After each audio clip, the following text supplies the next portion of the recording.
This episode of the Great Lakes Outdoors podcast is brought to you by Migrate Ammunition, GK Calls, Gibraltar Boatyard, Point Malay Waterfowl Festival, Gibraltar Duck Hunters Association, Turtle Box. We'd like to give a special thanks to Brian Ellithorpe. Give him a follow on all social media. We appreciate all the support. Now let's get to the show. What's going on, everybody? Welcome back to another Great Lakes Outdoors podcast. Trav and I are sitting here with a special guest today, Chad Williams from Retriever Fuel. Chad, how you doing, man? I'm doing good, man. How are y'all? Doing great. Not bad, man. I'm just glad to have you on here. I'm excited to have you on here after a long wait. I'm excited to, just pick your brain a little bit about our companions that we take out either in the fields or in the marshes, man. Absolutely. Yeah, I'm excited for this too because I think this is something a lot of people overlook. So I definitely would agree. To start off, I mean, you kind of just want to explain or describe yourself and tell everybody, all the listeners out there, who you are, what Retriever Fuel is, kind of just give a breakdown in the beginning of, I guess, who you are. yeah, absolutely. As you said, I'm Chad Williams. I'm the founder and operator of Retriever Fuel. Retriever Fuel, we developed it for active working dogs. It's a nutrition that's performance focused for active working dogs. We focus on the energy, the hip and joint focus and recovery. But yeah. I mean, did you grow up with dogs? I had one dog, but nothing, as far as like, for hunting or a working dog or anything like that. But yeah, more of like type couch potato type dog. Yeah. I think everybody's got one of those laying around somewhere. Yeah. What kind of made you come up with the or have a thought in your head that, I want to give a product out in the industry about helping the joints and helping just everything for a dog to recover? Because I feel like a lot of people don't get, these dogs go out and make X amount of retrieves a hunt, and nobody really thinks about like the soreness or anything, the long term. Just the recovery process of a dog out there every time. Yeah, absolutely. So my background is construction. I own a development company. We build full custom homes. So back in year 22, I started an all natural dog treat company, and it took off, doing very well. But also, like around that time, I was out on a big hunting trip up in Kentucky, duck hunting, and we had a couple guides around us that had dogs, and it was really cold. Everything was frozen over, having to break ice around the decoys, all that. So my focus was already around the hoe dogs and just watching the dogs work. I love watching dogs work. It's amazing. If you haven't got the experience watching a dog work, it's amazing. So anyway, so these dogs in the freezing water, watching them retrieve, you can watch them just burn through the energy, just trying to stay warm, the recovery part, recovering. And then I seen the guide like give him a piece of Pop-Tart or a honey bun or whatever. I'm like, man. And with me, being background, like in the sports and stuff like that, going to the gym, athletic, working out, I was like, yeah, that's nothing but a sugar crash just waiting to happen. And, and it's the same thing. Like, and I asked the guy, I was like, man, is that all y'all got to feed them? And he was like, yeah, really. You can get some dog jerky or whatever, but other than that, there's nothing to really like keep them going. So I got back home and, I went to give my dog some of my regular treats. And I was like, got an idea. So started research and development, started working on it. And I was like, okay, definitely want to focus on not the energy, because the energy is going to come natural through this, but want to focus on more like the hip and the joint and the recovery and the focus too, because like even like days like when a dog is working extremely hard and they start getting exhausted and they don't have anything to keep running on, they're already past that part of fatigue. And So and that's not good, especially for the people that only feed their dogs once a day, which we'll get into that later. But yeah, so it just came from just being out in the field. So That's I think it's so overlooked on how, I mean, I understand the whole aspect of the dog's a tool, all especially like waterfowl or upland, yeah, and I just don't think enough outfitters or just day to day guys or weekend warriors, whatever you want to call them, just really think about the aftermath of each hunt or every time that it is out there. Or I don't know, I don't think the dogs. I don't know. I don't want to say health, but like just the fatigue, like you were saying, after like every hunt. Like I know my dog, she's laying down for 2 days after the hunt, and then yeah. she's done. You know, so even when I use a product for the first time, I could definitely see the difference. But it's just it's different than anything out there, obviously. Yeah. Was so Yeah. like as like I guess a fair weather waterfowl like I am with how much time I have. Like with Mhm. my dog, I'm bringing out a big old bag of treats with me, like dog treats to feed the dog, you know, after a good Yeah. retrieve and stuff like that. So when you developed this product, was that your idea to be able to give that, like have a smaller kind of more of concealed product where you can be able to pack into these places, or for like more like public land type style or less to bring in? And also Yeah. like having, is it like more of like a here's a nip every once in a while, or is this like a feed when you get out there type of thing? So the idea from the very beginning of it was never thought about, in a squeeze pouch. It was just thought about just building something performance nutrition for a dog and then looking at what's out on the market to see what's out on the market. And there was nothing on the market. So as I started developing the product, all research and development, um, what we were going to add to it. And then I started focusing on the delivery system of it. And then I was like, okay, this would be perfect. Definitely a squeeze pouch, handheld that can slide in a vest, blind bag, whatever it may be. And so, so I definitely went that direction because I wanted where it could be used out in the field on the go. Because that's another thing. What's so special about it is it can be used on the go in the field. So this product was intended to be used first thing in the morning before a hunt, or before, I don't want to say just a hunt, say before any work's involved. So it's meant to be used before, during any activity, and after. So if you're out there for a full long day, use it.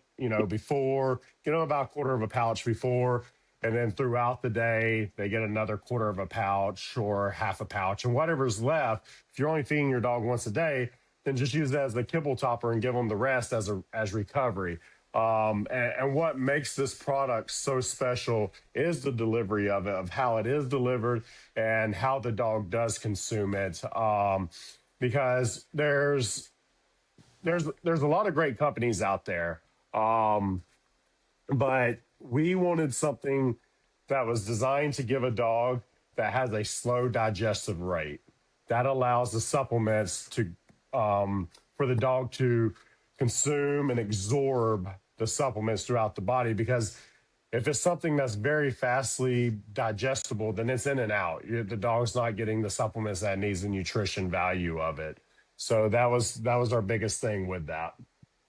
With working dogs or dogs in the field per se, you said there wasn't any products before this. Mhm. What would your opinion be? Like what would be, I don't know, the go-to way or the healthiest way for dogs? I mean, is there a healthy recovery or before kind of thing that like you found out that worked at all?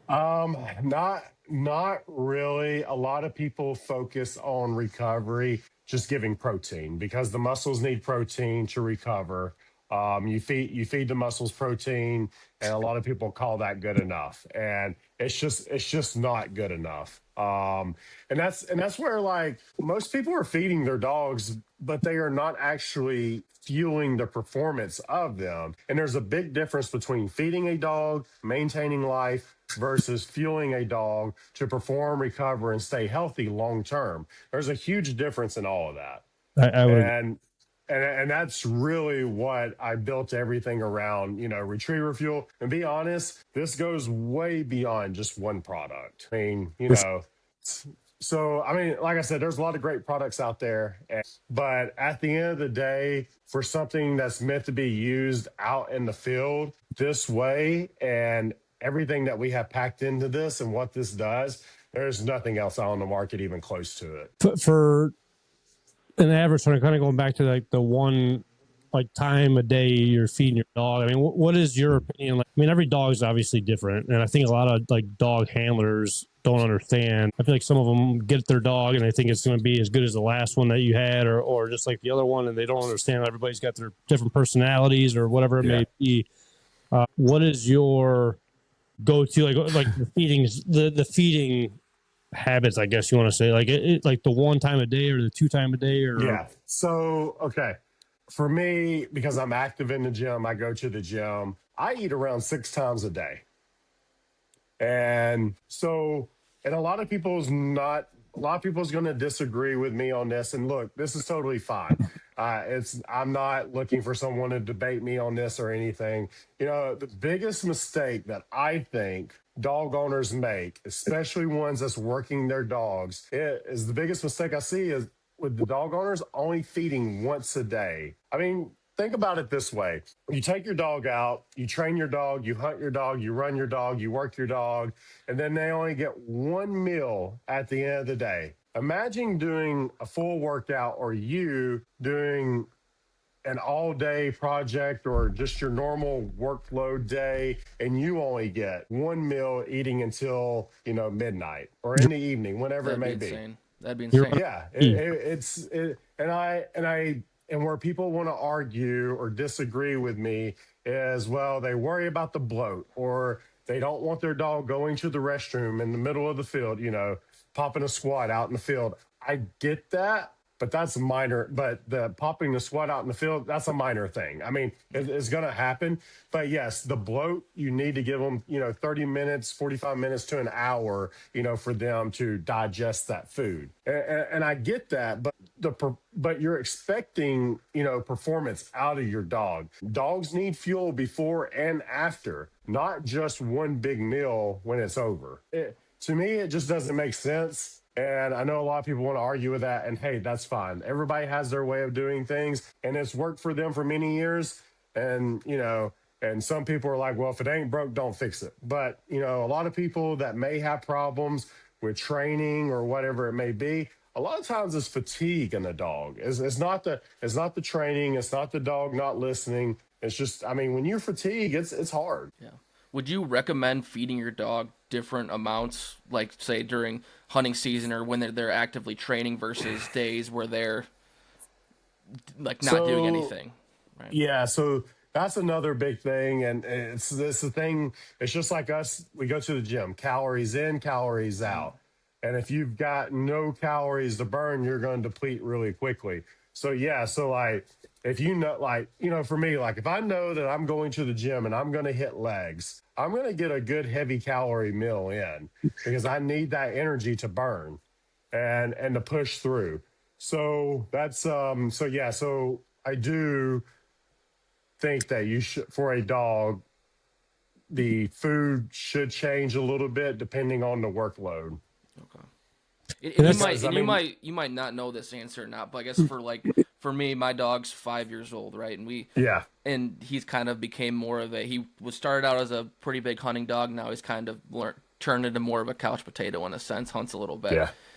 For a dog that's been fed 2 times a day his entire life, probably should be fed a little bit less, right? With this activity status. Yeah. How do you go about that with a dog that's been eating 2 times a day to now back to just 1 time a day for his health standards or health, right? I don't know the answer to that, and I don't know if there's a right or wrong answer to that. I think if you're trying to take a dog from twice a day to once a day, I guess you just need to look at like the nutrition value to make sure like your dog is receiving the nutrition that it should be receiving. Because that is one thing that we do make the mistake of.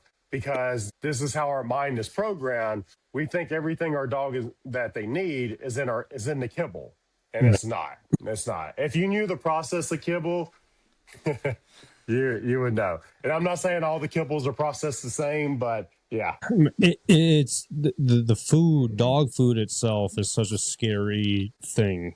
Like it is. you hear it all the time. Every year there's a new brand that comes out, or it makes the news that this is bad for your dog, and Yeah, you just really never know what's actually truly healthy for your dog. And yeah. No, you don't. a dog, like you said in the beginning, can make a hunt that much better, and you look forward to seeing those dogs work. And again, if you haven't seen that, you're missing out, and you're missing out a big portion of. I mean, I haven't upland hunted, but like waterfowl hunting. I mean, that's one of the things I love the most about it. Like, I don't have to load my gun; I'll just watch the dog work, and I'm good to go. Yeah, But it's I don't know. It's scary in the food aspect, but it's also hard for you in that industry just because everybody uses their dog differently per se, or thinks differently of their dog. I feel like it's such a, I don't want to say double-edged sword, but like there's so many different opinions on their dog. It's hard to kind of get people to understand what's healthy and what's not, I guess. yeah, and that is one of the things, and a lot of people, because this is a new product out to the market. And a lot of people see benefits of it, and a lot of people understand, and then there's a lot of people that don't because they just have the old way of thinking, like, well, what I've been doing has been working. Even Like, my dad did the same thing, and it worked for them guys. So why would I change anything up right yeah, now? why would I change? Yep. That- And the thing about it is, like, if you have a good dog, you want to keep that dog around as long as possible. And I mean, it's the same with us, like as humans, we need to do better about nutrition as well. I mean, nutrition is a huge factor. And that's why I tell people, like, hey, you know, think about it. Like, what you feed your dog, would you eat it? Like, probably not. So, well, yeah. that's tough. That's a very tough thing. It's almost like your feet. Yeah. Like people know that you're. I should say a lot of the people, because I know some people that like literally cook their dogs 5-star meals every single night and morning, Yeah. whatever it may be. But people know like you're probably Yeah. not feeding your dog the greatest thing, but you're still going to do it anyways. Yeah, and I feed. I mean, that's what I do every Sunday. I meal prep for my dog with me. Like I cook him. It's about for the week. Gosh, it's over 50 pounds of food for the week for him. Really? Yeah. Holy crap! Now, have you done that since the beginning of it all? Like since he was a pup? Not from the beginning. I started out feeding him Origin, and then I just could never get him to go to the restroom correctly. And I was like, you know what? Wherever I started the dog treat company, I was like, you know what? I'm just gonna start meal prepping for him. Like, why not? Like, just feed him, all human food, and put the right nutrients in it that he needs, and go from there. And did you see a difference in that too? Oh, I've seen a huge difference. In energy, A huge difference. Just like Just movements. energy, movements, and just what. And like, I'll tell you, so when I was feeding him kibble, he would drink water all the time. And now, because there's so much water throughout the vegetables and everything that he gets, he hardly ever drinks water. Unless we go outside, we run, or we're doing an activity, then he's drinking water. But most of his food carries his water. Now, when he was on kibble, he was about 15 pounds heavier, and he was just full, just water weight. loaded. Yeah. Yep. Are you feeding him one times a day with that meal Twice. prep? Twice. Okay. Yeah. Yeah. He gets one early in the morning and one at night. Do you vary foods per week, or you keep it strictly the same? I keep it all the same. I'd be Yeah. He gets his rice, a lot of ground turkey, and then beef livers, beef organs, and then there's different fish that I put into it. And then there's a lot of eggs that I cook in with the meat as well.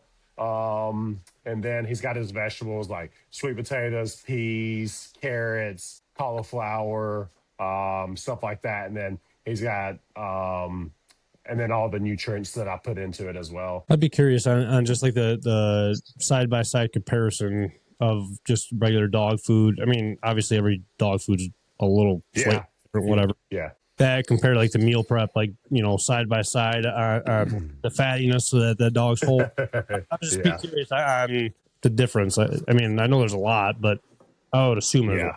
I don't know there's a lot. Yeah. Have you done a cost comparison between the two? Like for someone who's like a lot of people right now are very cost oriented, Yeah. right? And You uh, know, right. And that's a great question. So he was eating Origin. So he was going through a big bag, like $125 bag every 2 weeks. And right now I may be spending probably 150 every 2 weeks, So not that much. 160. Yeah. So it's not that much more, but it's just very time consuming is the thing. Yeah, that is true. I mean, that's a Now, couple. if I was buying my meat from the grocery store, which I couldn't get the organs and stuff, but if I was buying my meat from the grocery store, it'd probably be a lot more expensive. But I got a great butcher that I get stuff from, so it definitely helps. Do you think that's a difference though too? Like buying food from like if you're meal prepping for your dog per se, which sounds absolutely crazy, like you're meal prepping the whole week for Yeah. whatever it may be, but Yeah. from an organic, but like just straight from the butcher or from the grocery store itself. Do you think there's that Yeah. much of a difference between that? Because for I us, do. it is. I do. I think there's a huge difference. I mean, you know, a lot of times with the butcher, I know where that meat's coming from. The other, I don't know where that cow's been that they killed. I don't know what kind of stress that cow went through before it got slaughtered. Like, and that's a big thing, you know, and when that meat was done and what they've done with it. And yeah, I'm picky about it when it comes to that. And then there again, like, you know, it's just, I don't know, it's just great to have a butcher because I mean, a lot of times it's local cows and you know where it's coming from. I would be curious to see the difference between that in itself too, just like organic Yeah. compared to because everybody knows and everybody's seen the videos online about, you know, them pumping in whatever they pump into the chickens, the cow, whatever it is to make that meat look actually presentable per se. Compared to straight from the butcher, it's I don't know, and I wonder if feeding regular dog food compared to the grocery store meat is that much of a difference with all the chemicals in the meat compared to all the nonsense in dog food. Yeah. I don't know. There's so much stuff about like just the dog or any animal that I guess it's mainly dogs, just dogs to try to help them out and prolong their life as much as possible. I mean, there's so Absolutely. many ins and outs of it all. There's a lot of ins and outs. And like for me, like, and just like probably for everyone else, everyone wants to keep their dog, you know, everybody that loves dogs, they want to keep their dog around as long as they possibly can. And for me, that's a huge part of me. Obviously, because my dog's been with me from since the beginning of, you know, starting this company. So it does mean a lot to me because he was there by my side during it all. So and he is a taste tester. So yeah.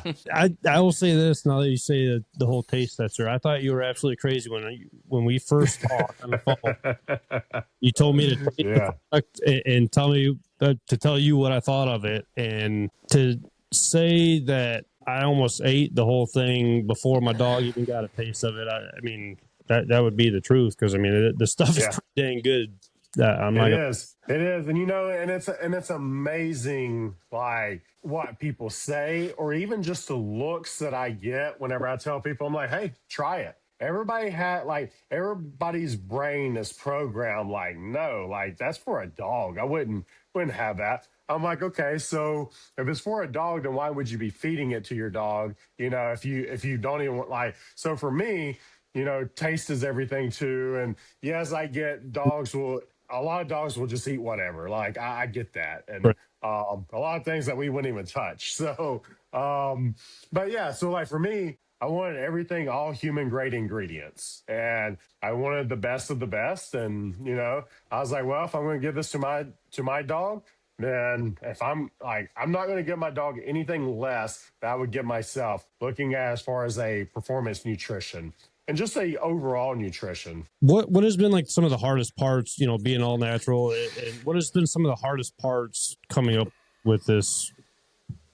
Like, there's got to be some struggle with maybe getting through to people on it all, or just making people understand what's good or bad for their dog? What's been some struggle that you've had to face with all of this? Honestly, I don't know if it's if I've really had that hard of a time with it, because like when I first started pushing this out, and as of today I still haven't ran any marketing ads or anything like that. Everything's been word of mouth. Um with this, I think everybody was just like so open to it and wanted to try it. It was something new. And then like I think people were seeing like they seen like, okay, well, it's all natural and it's a peanut butter supplement. So like what could be bad about it for my dog? So a lot of people were really open to it. And then you got the other people who are like, well, my dog don't need anything. My dog has everything that it needs. So like you've got those people. And I think with those people, it takes them a few times to see it somewhere or Mm-hmm. see people use it or see someone that they know use it and see that much of a difference. Cause like I can promise you, like, and it's just like with anything, like you you can definitely like you can see a difference in a dog that's getting the appropriate nutrition versus a dog that's not. You Mm-hmm. can see a huge difference. And that's and I you know and I believe it's huge. And that's where like there's just been such a lack. And going back to the feeding once a day, like the whole carb crash thing, like if you have a carb crash you feel awful. Right. And so you can imagine how these dogs are feeling.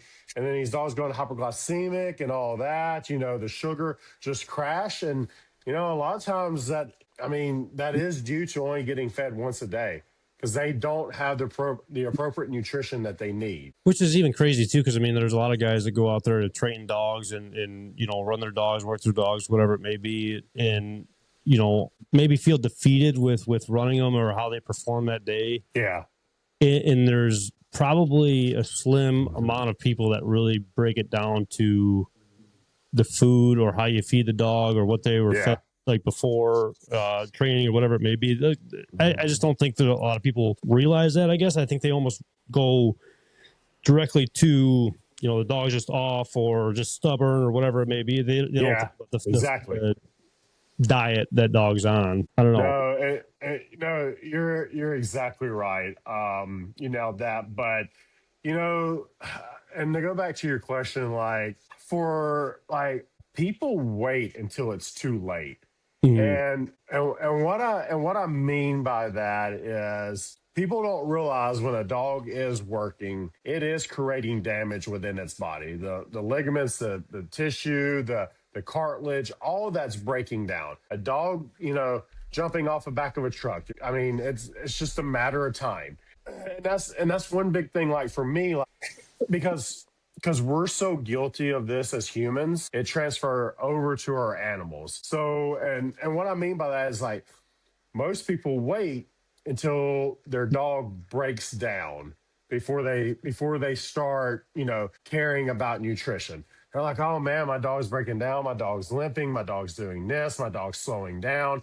Oh, I should look at this nutrition, or I should look at taking this, or I should look at doing this. And at that point, it's too late. You're damaging the body because I mean the body, the joint issues, the low energy, the slowing down, and then they start asking, well, what should I give my dog? But by that point, you're playing the catch up game. Right. And if you're trying to fix something, but you're still working your dog, you're still using your dog, there's no rest because rest is a huge part of recovery as well. I agree. And it's just like, it's amazing how like even like I said, like us as humans, we're not proactive. We're just not.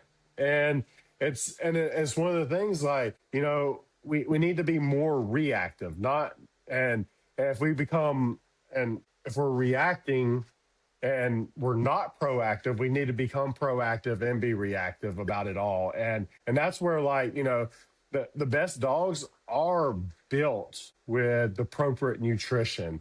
And I try to emphasize that to a lot of people, and I try to push it like, hey, like nutrition's everything, even like for us. And I try to tell people, hey, don't wait till your dog slows down. You need to build them right from the start. And most people just don't realize it until it's too late. Unless you're dog is like a blue heeler, because I've seen them things do some crazy things. They do not. Those- yeah. It doesn't matter with them stupid things. Not stupid things. I shouldn't say that, but you know what I'm saying. Yeah, yeah. Um, You know, and it's funny that you bring that up, but I had one girl, cattle dogs. She competes with cattle dogs. Her older dog, she started using retriever fuel, and she said her dog has never performed the way that it has since she started using retriever fuel. really. She swears in it. Yep. So hopefully she doesn't listen to this. I mean, obviously hope she does, but hopefully she doesn't hear me say that about blue heeler. Yeah, She might I think think you'll about be. those. I mean, that's the same with people, though. I mean, if you think about it, everybody knows somebody inside their family that doesn't want to go, like, let's say, to the doctors or the dentist or whatever it may be, until it's like just so the pain or whatever is so bad where there's no coming back from it, unfortunately. And like you said, it's the same with a dog. I mean, you can't play that game of catch up, especially with a dog. Unfortunately, I feel like their lifespan, it's not like they have the same amount of time we do. Unfortunately, I mean, I No, wish yeah. it's just one of those things. Yeah, unfortunately they don't. And that's what I tell people too. Like, hey, like with my dog, he's my everything, and they're only a part of our life, and we are their whole life, and we need to cherish every moment that they are around and try to give them the absolute best life that we can. And so that's important, for me, and that's why I'm like, hey, like even if your dog is just a pure hunting dog or working dog, you want that dog to still last. And that's why, like, we're trying to, and we are filling that gap of the nutrition. So because, like, we're so far behind with nutrition for animals. I mean, it's just, there's so many companies out there, and I call these Amazon products because there's tons of them. And if you go look at them, you go look at your hip and joint chews and stuff like that, and you go look at all the different brands. They're all basically the same. They may have one different ingredient in it versus the other, because there's only like 2 or 3 manufacturers or 4 that's producing all of these, and people are just slapping their labels on it. And those are all Amazon products, and they just pick. There's no like really research and development going into it to really give the dog the absolute best that they need. They're like, oh yeah, let's just throw some glucosamine in it. Let's throw some chondroitin in it. Oh, that's good enough for hip and joint. Well, I feel like a big thing with not only dogs, but just in general, a lot of people are just chasing the dollar sign more than what they actually care about. So, I mean, coming from an owner of a company like yours and hearing that, like, the care that you have for animals, I feel like it's like rare. Like you said, there's a lot of overnight companies or just night companies that swoop in for, let's say a year might be pushing it, obviously, and then they switch up again. I mean, there's just not a lot of people out there that are truly in for the right reason. Yeah, you're right. I mean, and it's not just the pet industry; it's also the human industry with all the supplements and everything that we take. I mean, same thing. I mean, it's just a few manufacturers that produce all of it, and people just put their label on it. 100%. Go ahead, Trev. I kind of wanted to go. Yeah, I kind of wanted to go back to the word of mouth and kind of how you started to where you're at now. Yeah. What's that ride been like? You've started. It's been less than a year, right, since you started. Yeah. And now it seems like everyone's using your product. What's that ride been like? What's the feedback you're getting from people? Just It's been absolutely amazing. It was tough at first, but my thing was like, and I've had a lot of people, especially ask me, they're like, clearly you had the product before you launched, because people were getting to try it back in September, and I end up launching November. And they were like, so why were you sending it out to people and letting, and I'm like, because I wanted people to see the power of it. And I wanted people to know how good this product is. And you know what? If I sent it out to all these people like I did, I just reached out to people. I said, hey, I see that you love your dog, blah, blah, blah. We got a new product coming out to the market. Would love to go send you some to try it. And so got it out that way. And I didn't go after people with large followings. I didn't care if you only had 150 followers. I wanted someone that loved their dog, that worked their dog, and I just wanted them to use it and see the benefit of it because there was nothing else like it on the market. And I didn't want people thinking, oh, I just launched a product, I'm selling snake oil. And so, and I told myself, I was like, you know what? Everybody's either going to see what we've been seeing during research and development, or they're not going to see it, and it's just going to be a total flop. And I was like, you know what? I'll take that gamble. I'll send people free product before we even launch it. You know what? If it doesn't do well, then it's not ready for the market, or the market doesn't need it. Do you So think? Do you think that people thought maybe like test dummies per se, like you were kind of testing it out that way and then changing things up maybe compared to like sending product out there and not changing up like you did? Like I know you didn't change nothing up. You were just trying to get it out there to people to see how good it actually works. But maybe like they felt more of a, I don't know, like I said, like it was tested on them, and if it didn't work, then something was getting changed up maybe. yeah, no, I didn't have anybody like that. Everybody was just so open to it because I think everybody was like, yes, finally something for our dogs. And I think, the people that I did reach out to just so happened to be the right people that knew like, hey, we need something for our dogs and we love our dog. Because everybody I did reach out to, they were so open to it. They were like, heck yes, we'd love to try it. And then some of them were like, tell me a little more about it. And there was some that kind of gave me a little bit of pushback, said, well, we're already using something. I said, that's totally fine. This is not meant to replace anything that you're using. It's just a tool to add.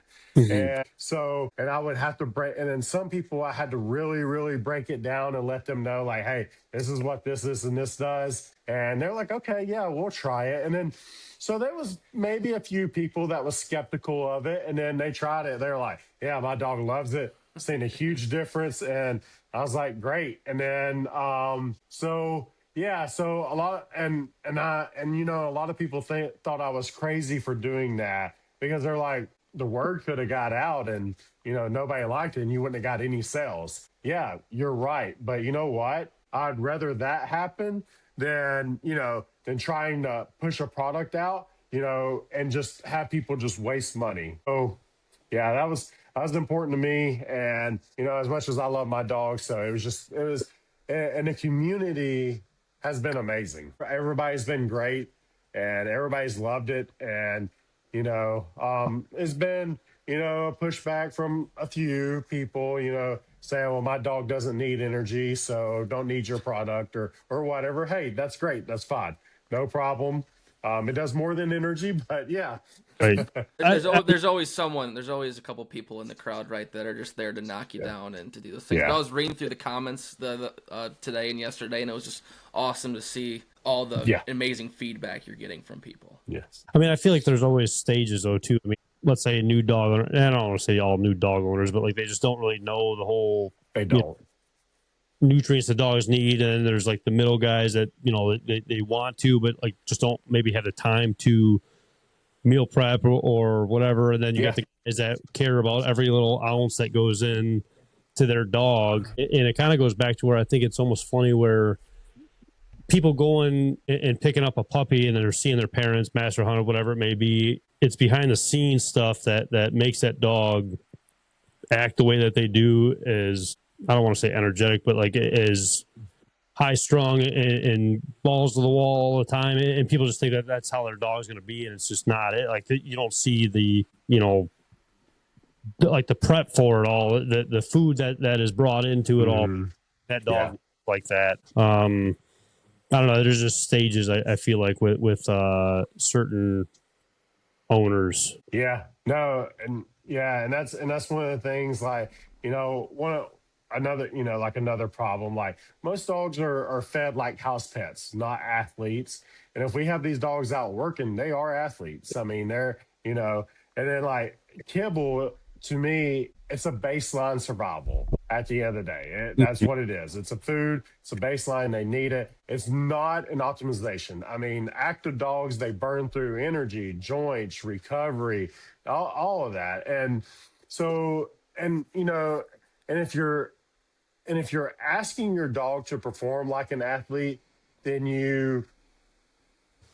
but you're feeding them like a couch dog, there's a huge disconnect there.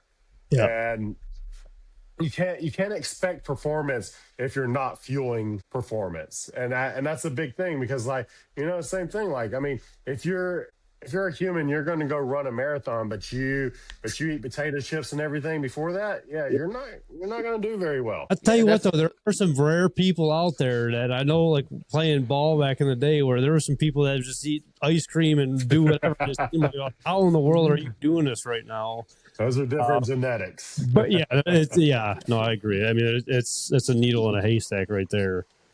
Yeah. no, but that's one of the crazy things you think about too when you're bringing you're training your dog, you're doing these things. One of the things you never really, at least for me, and maybe Kyle, you're different, but like I never thought about the nutritional side of your dog, right? Like you learn all the different, like the training videos and stuff, and how to make sure your dog is the best hunting dog it can be, but you don't think about the nutritional side to make that dog the high I mean, performance machine you want it to be, right? the thing is, nobody's ever broke it down though. Like nobody really kind of Mhm. like, describes or explains why your dog needs this or why your dog needs that. I mean, I don't want to Yeah. say needs, but like should get this for this reason or that reason or whatever it may be. Like there's no recovery process that has came out.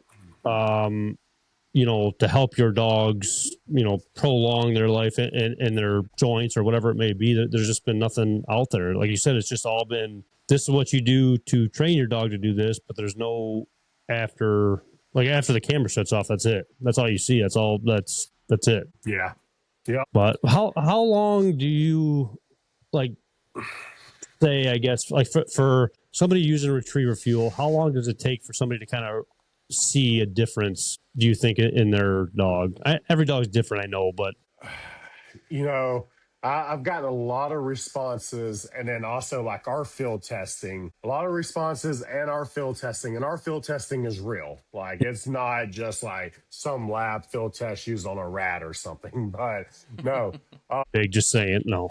yeah, from people commenting and everything, like, people are seeing a real difference within the first 30 minutes, and that comes down to the energy part of it.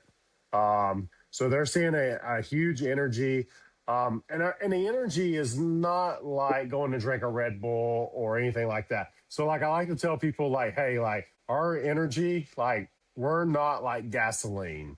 It's not like pouring it on a fire and it just explodes. No. We are more like diesel fuel. We are slow burning and we just go all day. It's prolonged. And Yeah. yes. Yeah. And then like 24 hours, like if you work your dog extremely hard that day and you know how your dog is, like, hey, it takes them a little longer to move the next day, or warm up or whatever, you're going to notice a big difference within 24 hours of using the product, as far as the recovery part of it as well. But um you're I've thinking only go one ahead. one pack, you're going to see the difference of it all. Like it's not going to take a Oh while yeah. using it all. It's No. the one time. No. Okay, I got you. Yep, yep. One pack, you're definitely gonna see it. It's not like something you have to wait 30 days to see or 2 weeks to see something. And I've had quite a few people send me Instagram messages like, "Holy crap, I couldn't believe it," and I took my dog off of it to see if I was just imagining it or what. But a lot of people's come back and said that the focus part really works. Like, they're giving it to their dog first thing in the morning. They notice that their dog is more alert, more focused. So, but yeah, there's a lot to it. For in your recommendation, are you using this product outside of just the hunting, the work days, and when are you starting your dog? So like I say, I get a brand spanking new puppy. Am I starting to use this retriever fuel with my dog then? Yeah, no, if you get a brand new puppy, you need to wait at least bare minimum at least 6 months. And yeah, 6 to 8 months is definitely a good time to you can introduce it to your pup. And there's nothing in it that will hurt the pup. It's just that what's in it, the puppy doesn't really need. So, but yeah, but it is amazing to be able to start a dog very, very early on a pup. And because you're not going to I mean, you're doing everything to help protect the joints and the cartilage and all of that as well. And what was the other question you asked on that? Like, so are you giving, like for your dog, are you giving them it every single day, or are you just giving them Yes. on So work days? yeah. So no. So me and well, I've had to cut back, but me and my dog, I kid you not, we were eating about a pack every day. And because like even like I can feel a difference in it where after a long day of working out like the next day. Well, wait, um you're saying that you and your dog were eating a pack a day? yeah, me and my dog, yeah. So you were eating Yes, me. okay. Yes. I was Yeah. just wondering. I was just making. Yeah. So is Yeah, that after definitely. the cutback or is that before the cutback? No, that's before the cutback. Okay. So yeah. So like if I have a really hard day at the gym or whatever, then I'll put a little bit on a bagel and then that's it. But yeah, I don't buy peanut butter from the stores anymore because I don't know where it's coming from. And after all the research and now since I am in that industry, knowing everything that I know, yeah, nope, I'm good. It's one of those things where I feel like a lot of people, I don't know, myself included, honestly, is one of those things where I'd rather not know instead of Yeah, know, just because like yeah. I don't know, like even like the videos of them blowing the chicken up, to make them look juicy or whatever. I don't want to see that, man. I don't want to see how the chicken nuggets are made or whatever's made. Yeah. I'm good. They taste good I for do. me, and I'm good. I get that. Yeah, I mean, there's nothing like, I wouldn't say that there's like really, I mean, yes and no, but nothing like really bad with it, like the peanut butter. Yeah, because like the largest suppliers of peanuts is from India and China and Nigeria. Those are the largest suppliers. Which is crazy. And then next would be the US and Mexico. So and a lot of the peanuts do come in from India and China, to all these major, huge peanut butter operations. And I know people look at Retriever Fuel like, wow, man, peanut butter, like, and I haven't had anybody complain about the price, which, the amount of supplements that we have in it is ginormous. But I know like with my regular dog brand, some people will say, well, a 12-ounce jar versus, that's $12 and I can get a pound of it or whatever for $6. I'm like, yeah, but we're talking two totally different things. But yeah, Well, I mean, it kind of goes back to the grocery or from the butcher. I mean, like which one do yeah, you? exactly. Exactly. So yeah. And to go back, I mean, what proper, canine nutrition, I tried to focus, like I said, on the four pillars with this. I didn't want like four different packs, one for energy, one for hip and joint. Mhm. It's just too much. So, and yes, it was extremely, extremely difficult having the consistency that we have with the amount of supplements that we have in it. I've had people ask, well, why not it just in a pill? Because like the amount of supplements that we have in it, I mean that pill would be the size of a golf ball.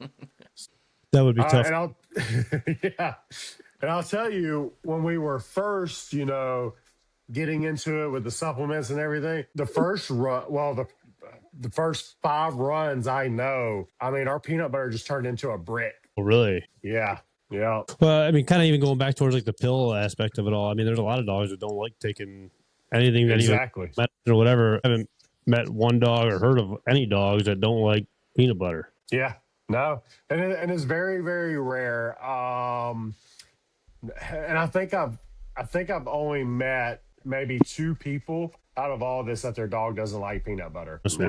Yeah, yep. What'd you? Because I know you just said your consistency turned to a brick.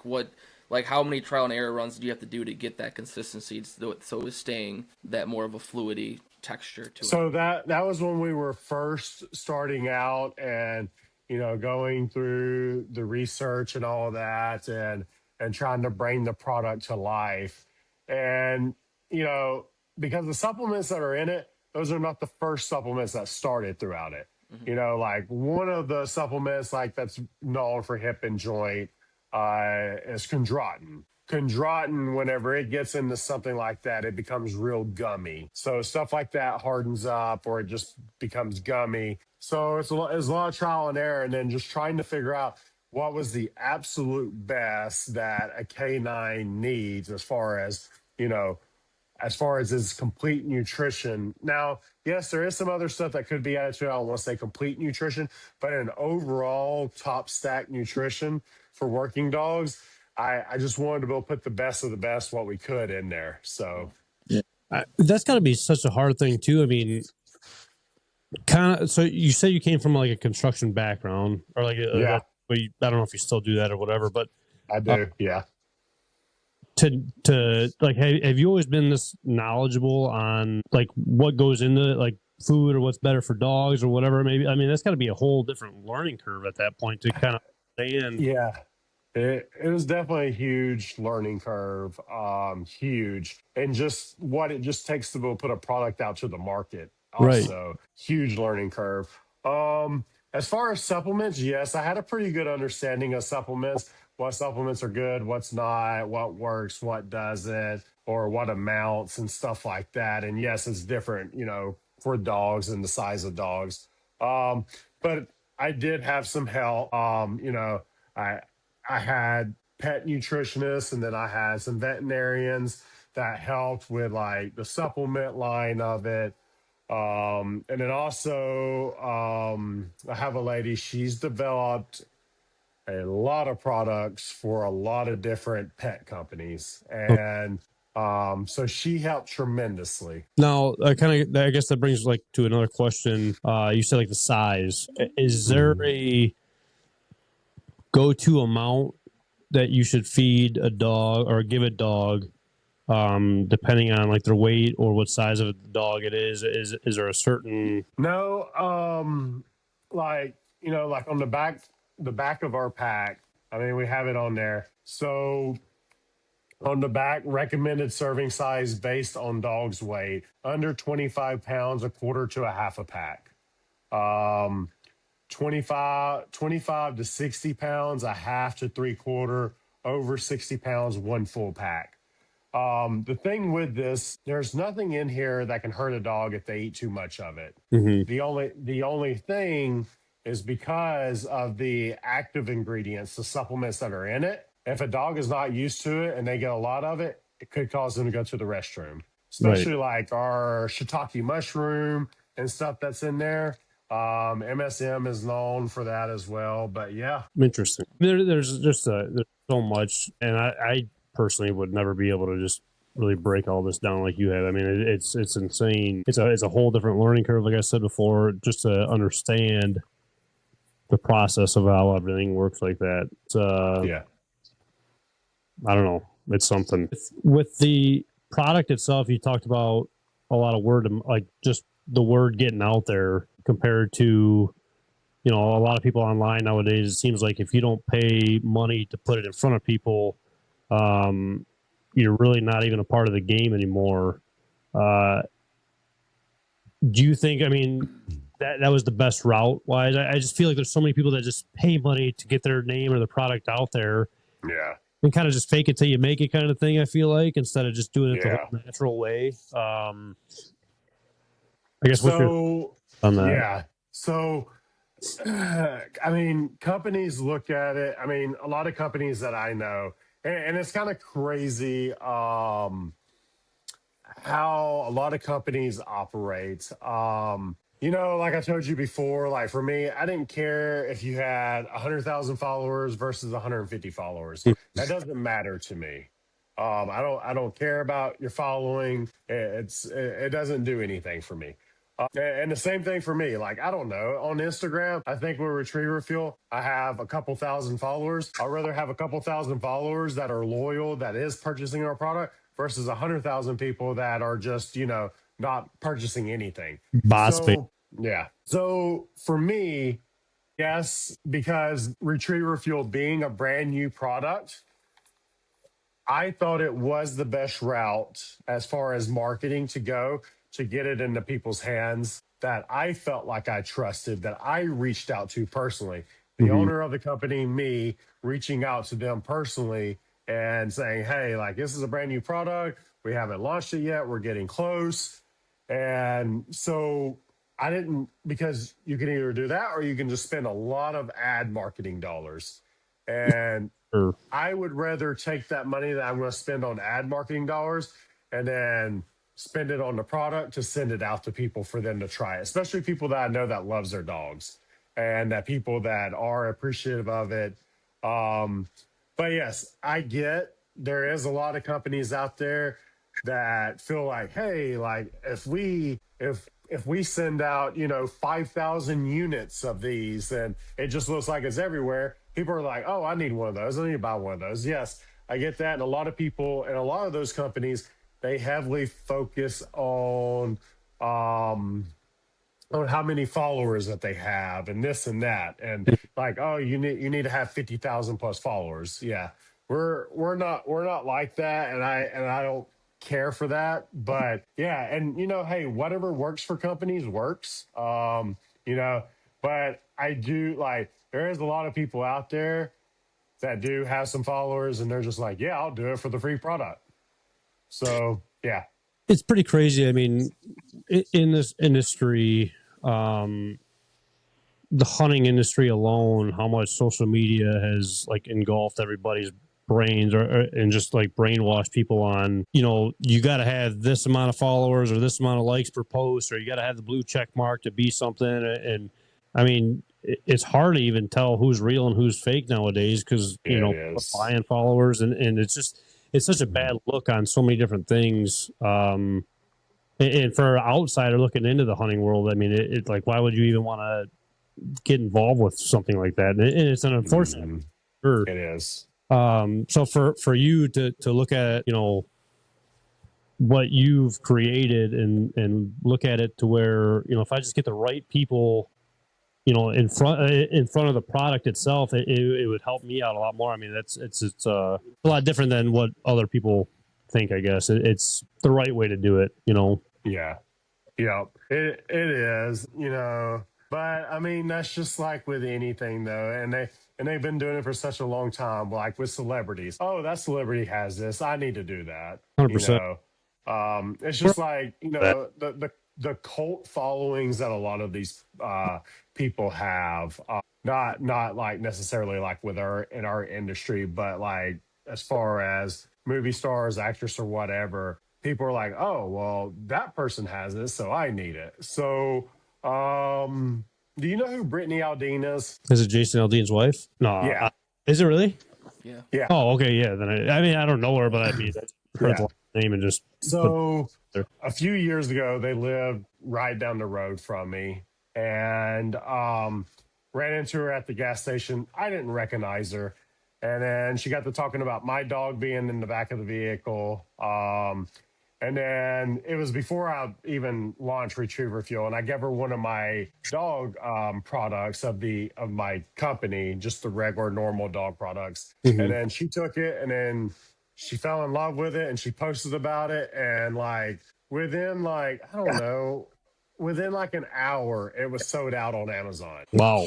And I'm like, so like, and I think a lot of companies look at it that way. They're like, oh, well, if I pay this person, $100,000 to endorse my product, and we're going to get sales or whatever it may be. So, yeah, you do have all that going on as well. That's a double-edged sword, though, too, because I mean, as a owner trying to make money, obviously, I mean, that's why we do what we do. I mean, you're not doing it just for nothing, I guess. Even though I guarantee you, I don't know, I don't want to say all of the industry, but for the most part, we'd love to do it just for nothing at all and just do it Absolutely. the love of it all. It's hard because you want that kind of the views from everybody, but at the same time, I mean, it's not really the right way, I guess. I don't know. I mean, you love the money coming in, the product going off the shelves, but I don't know. You don't want to just from something like that. I don't know. It's hard to explain, I guess, but hopefully you kind of know what I mean. Yeah. No, I get it. And it is one of those things, like a lot of things, it is like unfortunate because, it is hard because like you do have a lot of influencers out there that will just agree to market a product regardless if it's good or not. And you don't know if it's good. So like you go buy something and it's not good. You're like, well, what the crap? Like, That's for sure. I mean, even like when we talked about one of the shows that you went to and you talk to people and see these shows and see these people online and you think the person they are, and to kind of see it all full circle. Social media is deceiving. I'll just say that. That's all I got Yeah. to say. Yep. And it's, yeah, I don't know. It's sad, but hey, that's just the world that we live in. So, All we could do is Gotta roll just with it. try to make do the right thing and make the people in front of us or the people following us yeah, kind of absolutely. forward. Trav, I don't think you asked your famous question that you asked before the podcast. That would have been a No, great I've been wanting to ask it. I was just waiting for the right time. But right now. What is what's this your secret question? ingredients? I know, I'm just kidding. No, just for the dog owner, right? What Hmm. using retriever fuel, like for I Yeah. guess like my parents or my in-laws and stuff, they have their regular day. A house dog that's getting older, should they be using retriever fuel? Or is it just for Um, what you're saying? Yeah. yeah. So yes, I mean, to add to, like, if they want to use it as a kibble topper, they can put it on the kibble or just use it as a good treat. And that's another thing, So yes, like, absolutely, I totally think that they should, because it's going to bring that dog back to life. It's going to give the dog energy, and that's the other amazing thing about our product, because people, you know, and this could be marketing or awareness on my side, but some people don't want to give it to their dogs at night, thinking it's going to promote the energy. No, it doesn't work that way. It's not like a caffeine energy drink. So you can give it to your dog. You don't have to worry about, oh, the dog's going to start bouncing off the walls because I gave them this. But what's amazing is, with our product. So I know I told you there's 4 pillars to our product with Retriever Fuel. We focus on the energy, the hip and joint, the focus, and the recovery. But this product does so much more than just that. But I can't, like, put 20 different things on the packaging. So, for me, like, I tell everybody, like, energy and endurance, hip and joint mobility, the recovery, muscle, inflammation support, cardiovascular health, big with that, brain and focus, big with the brain. And it also works on a hydration level. We don't hydrate the dog, but we do help the dog stay hydrated longer, holding its nutrients longer, and also working on a cellular level with antioxidant protection with the muscle cell repair and all of that. So it's phenomenal how it works, and so it covers a lot of things. It's almost one of those things you look at the back and then you kind of like got to pull a tab down and a whole list of the paper comes That's down. what you the got to back. do is you got to have the sticky tab and then just pull The it and sticky pull. tab, yeah. Like Just you have Yeah. on the folds. Yeah. Yeah. No, it's and that's one thing, and maybe I need to do better at marketing, letting people know, like, hey, this is what all this product does, because a lot of people don't know. They're It's just, so yeah. it's hard.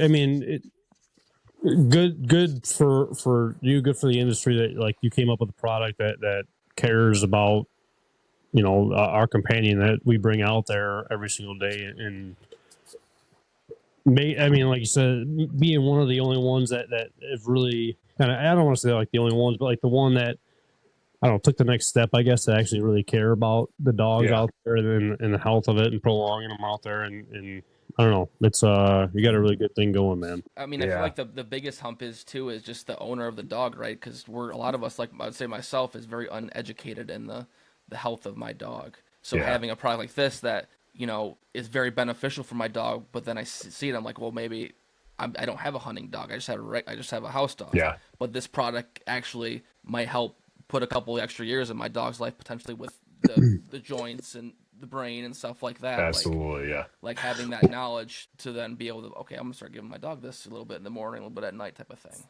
Well, I feel like that's hard too, though, because everybody views their dog differently, though. Well, I mean, there's people that go out there, let's say 4 or 5 times a year with their dog, and it's a waterfowl dog. Well, it's only out there 4 or 5 times a year. Other people look at that and just kind of laugh at it, which, I mean, everybody's got their own opinions or different viewpoints on it all, and nobody should judge anybody for doing it. But it's also hard. I feel like at the same time Yeah. to change their mindset on certain things or the why, I guess. Yeah, and that's the whole thing about fixing people not being proactive, Hmm. and we wait till a problem to come up, and then we want to try to fix it, and then a lot of times it's too late, and then you have to start spending more money than what you originally could have been spending, Right, and that's just and that's a big thing because like the one of the biggest things like. I keep telling people like joint issues, the hip and joints. Like when your dog gets older, it's hard on a dog. for sure. And and I know a lot of people that go and do like the red light therapy for their dogs for the hip and joints. And it's like the amount of money that they're spending on that. If you could have just, gave your dog something like this, I'm not saying that it would have prevented it, but I'm saying that it could have helped. Like that's one big thing like we've been working on too is while retriever fuel is great and it is wonderful, and obviously I'm a true believer in it, and everybody that has used it is a true believer in it and has seen a difference. We have something because, and I have to be careful how I word this, but this is very powerful by itself while it's meant to be used on the go out in the field, but we have something more powerful coming than this Hmm. that's going to be sitting on the shelf. Anytime that you feed your dog, you're going to give this to your dog. And the other thing too is like changing the mindset. It's kind of what you had said earlier about, yeah, I bring a bag of treats for my dog. I'm trying to change that mindset of people like, hey, don't waste your money on just spending on treats. Like add nutrition to that. So like anything that you're giving your dog, make sure it has a nutrition value to it, not just a treat. Because like it's just like people that go to the blinds, they want to go buy sticky buns, honey buns, Twinkies, and whatever. There's no nutrition value to that. So What's you're wrong? just Hey, you're spending. easy on the honey bun. Easy on the dogs. You just called So out you're my hunt spending. blind bag. That's exactly what's in my blind bag. So you're spending money on that, and there's no nutrition value. And the same thing, like for dogs, like you could go buy something that has a nutrition value to it and give it to them just like a treat. Because this right here, this is a huge reward for dogs. Dogs love this. They're Mhm. like, oh my gosh, this is heaven. Right. So, but yeah, I just feel like taking the time to actually care enough to take that extra yeah. step, I feel like too. What is like the biggest thing that you've seen? I guess like the biggest is it in a dog? Is it the hips? Is it the brain itself? Like what is the biggest thing that takes a dog downhill? I guess that retriever fuel has helped with, I guess, or is able to help with. So we get tons of feedback from dogs that are 7 years old, 10 years old, 11 years old. And not and what we're seeing here in the US is not just limited here in the US. We're Hmm. seeing the exact same thing in the UK. So like our mind is not playing games with us. Hey, does this work or not? Like, no. So but so I've had people in the UK and here in the US having older dogs, like especially one guy over in the UK. I sent him retriever fuel, and he's got a 7 year old dog, and they hunted hard all day long and in a torrential downpour rain as well, so even harder on the dog. And he said usually after a long hard day of work his dog will not move the next day, Hmm. won't even get up and go eat. And so he used retriever fuel that whole entire day on that dog. And he said the next day she was bouncing around like a 3 year old. Yeah. That's I mean And that's awesome. Like you hear that feedback from your own product. I mean that's got to be an amazing feeling. it is. It is. And, it's priceless to know that we are making a change. And, that's why I'm so excited about this other product coming out too, because like I get not everybody wants to use like some messy peanut, or what some people call it a little messy because like they try to squirt the whole pouch in their dog's mouth. Right. But not everybody's like they can use this at a certain place, but the next product coming out is going to be amazing. And using those two together is, I mean, there's nothing that's going to compete with it. That's why I gave Trav a pack. And you ever see that video of that guy like cover himself with peanut butter and sit in the car or whatever and start dancing? Trav just Yeah. identical to that guy. I was just doing this. Yeah. Don't do that on here. Oh, that's hilarious. What where can people find you on socials, or where can people connect with? So find us on Instagram at Retriever Fuel. Same thing. You know, you can go to our website. All of our information is on Instagram, on our Facebook. Find it that way. But yeah, that's usually the easiest way. And you know, if you have a question about anything, you can on our website. You can send us an email through there, or you can send us a DM on Instagram. We're pretty good at responding to those. So yeah. And you did say, without getting into details, there's more coming down the pipeline. Just not saying too much, which is super exciting to hear, though, too. Yeah. We it is amazing. This new product, the results that seeing out of it during the testing, it's amazing, and you know, I'm excited about it. It's different, but it's going to be amazing. And you know, we're still trying to get everything fired up and going with the manufacturer over in the UK as well to get the UK built out. Because the UK, the amount of messages that I get from people daily over in the UK, Really, it's insane. It's insane. Yeah. Now, Yep. do you think they like waterfowl hunters, or just the everyday usage? Pheasant hunting over there is huge. Oh, I guess, But just everyday use, because those people over there, so we may have one or two dogs, but someone over there has got 6, 7, 8 dogs. So, you know, and a lot of people that I am seeing, you know, they have, you know, like I said, 6, but they, you know, some of them, even if they don't have 6, they got 3. So, right. But yeah, they just everyday use, because, and it's funny that people over in the UK seem to understand this more than people in the US. And I can't find the disconnect there, because I haven't shared any information in the UK that I haven't shared here with people in the US. And so I don't know if it's because like their restrictions are a lot more over there than what they are here. Probably I wonder if fussing that's with even all just the different supplements and stuff like that. That's probably what it is. Or even like just the bringing up itself. Like growing up, you're just feeding your dog normal stuff, and like when I was growing up, no one was meal prepping their dog food for. No. I don't know. That's a good question. I wonder what it is, the disconnect between all of that. Yeah. I don't know. I've been trying to figure that out, but yeah. Like I said, I haven't shared any more information over there. And realistically, I mean, we're not approved in the UK, but you know, I just send them out as gifts over there. Nobody's allowed to purchase. The website won't let them purchase over there. So I just send them out as gifts over there. So but yeah, it's Start calling it's Escobar open here.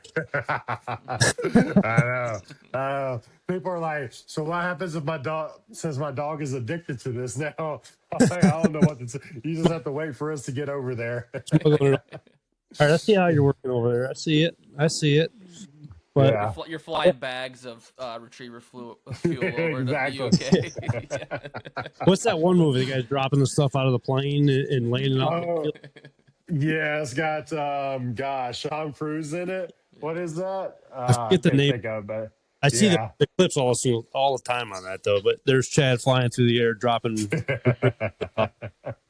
But Chad, I appreciate your time, man. I'm glad that we actually got to connect. I'm glad we were able to maybe teach a lot of people out there just more of the backing of, you know, giving your dog the right supplements and just allowing your dog or understanding more of why your dog's reacting a certain way, you know, depending on maybe their food or their diet or the amount of times they feed them, whatever it may be. And just what you've done with Retriever Fuel and looking out for our, loved animals that we bring out to the field every day. It's always good to meet people like yourself that truly care, not just care about the dollar sign or the following amount or whatever it may be. So again, I really appreciate you spending some time with us today, and I definitely enjoyed it. Yeah, no, absolutely. Same, guys. I appreciate y'all having me on here, and I'm glad we could finally, get to do it and everything. And, with this, I mean, if there's one thing I want people to take away from this is just, start thinking about your dog like an athlete. Mm-hmm. If that's the one thing that you can get out of this, just think about him as an athlete, because once you do that, everything changes. Mm-hmm. It's how you feed them, how you train them, how you take care of them, and that's really what Retriever Fuel is built around.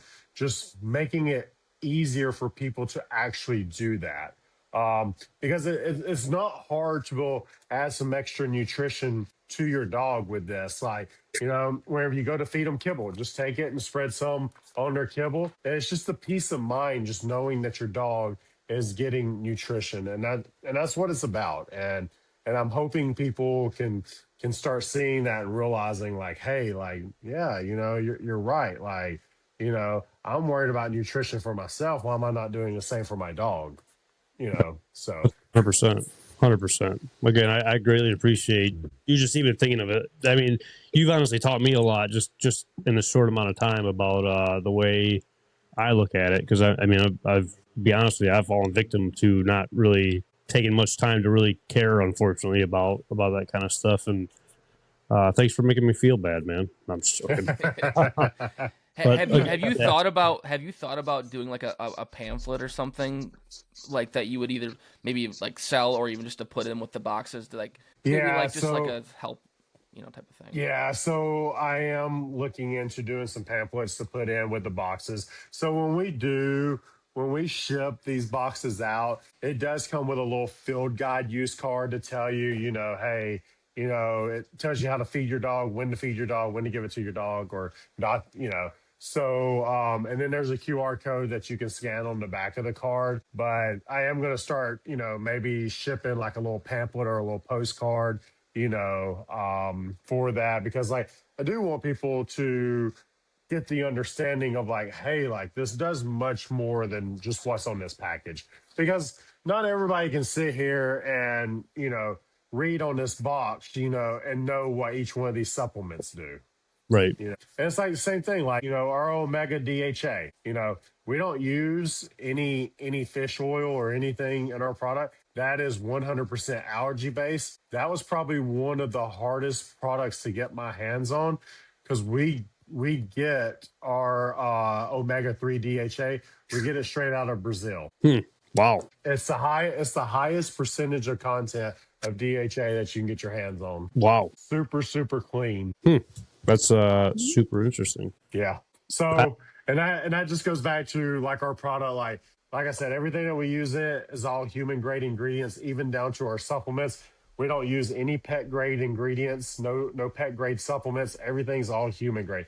It's and same supplements, like it's the cleanest supplements that we can get our hands on, GMO free, all of that. Which is very rare for anything you're giving your animals to like for them to intake, I guess. I mean, everything that you give them, it seems like there's something bad in there, obviously, besides this product. Absolutely. And that's the same thing. Like our shiitake mushroom, like if there's like our shiitake mushroom powder, like, it's an organic shiitake. I don't have organic beside it, but we do use an organic shiitake mushroom powder. So, we spend a lot of extra in that.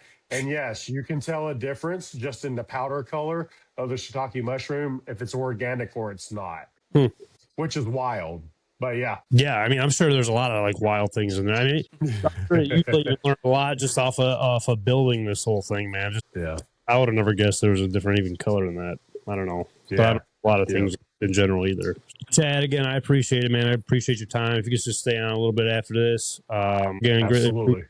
I appreciate everybody tuning in. Hopefully you learned as much as I did on this episode, and we will catch you guys on the next one.